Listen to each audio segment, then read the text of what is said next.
পারবো যে আমি আমি এই সুমাইয়া রিমু, যে সুমাইয়া রিমু হচ্ছে কাজ ফিরিয়ে দেওয়াতে অন্য নায়িকারা কাজ করতে পেরেছে। যেমন আমার কাছে একটা মিউজিক ভিডিও এসেছে, আমি বললাম যে ভাইয়া না, এটা ভালো বাজেট নেই, এটাতে হিরো ভালো না, আপনি একটা কাজ করেন, অন্য একটা নায়িকা নিয়ে নেন।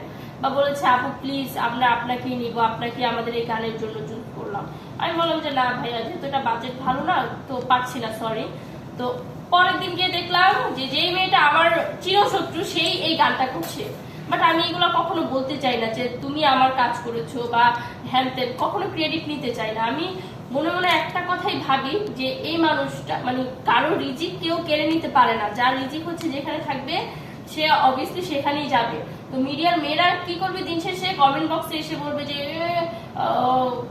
কয়দিন ধরে এসেছে, তোমার কি যোগ্যতা, হ্যান ত্যান। মানে একটা মানুষ আছে না যে আমি একটা মিডিয়ার ভালো দিকে এগোচ্ছি, আমাকে উৎসাহ দিবে। বাট যেহেতু আমরা বাঙালিদের তো এই স্বভাবটা থাকবে যে একজন যদি উপরে ওঠে তাকে উৎসাহ না দিয়ে তাকে এইভাবে নিচে নামানো। সুমাইয়া রিমু একটি ভিডিওতে বলেছে প্রতিটা নারীকেই তার স্বামীর কোলে বসতে হবে। এটা কোন ইন্টারভিউতে শুনেছিলাম? আপনার একটা ভিডিও দেখেছি, সেই ভিডিওতে আপনি বলেছেন। আজগুবি কোনো কথা আমি বিশ্বাসী না, কারণ আমি যেটা বলেছি আমি সেটাই আপনাদের কাছে রিপ্লাই করব।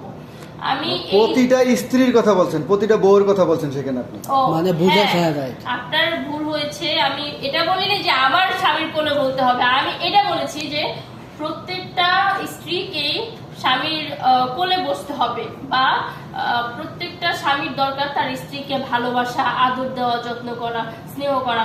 যদি এগুলো না করে তাহলে স্বামী স্ত্রী সম্পর্ক কিভাবে ভালো থাকবে? আর হচ্ছে কি, ওইটা একটা পার্সোনাল বিষয়, ওইটা না বলে থাকে।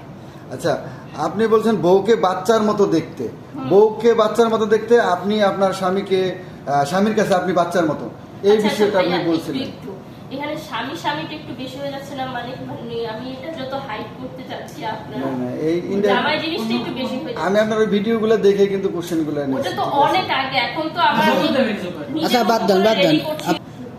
আপনার মুখে দীপজলের কিছু ডায়লগ শুনেছিলাম যেগুলো ভাইরাল ডায়লগ, মন মেজাজটা খারাপ করে না, মানে এই সাউন্ড সাউন্ড কে দিলে বড় সাগর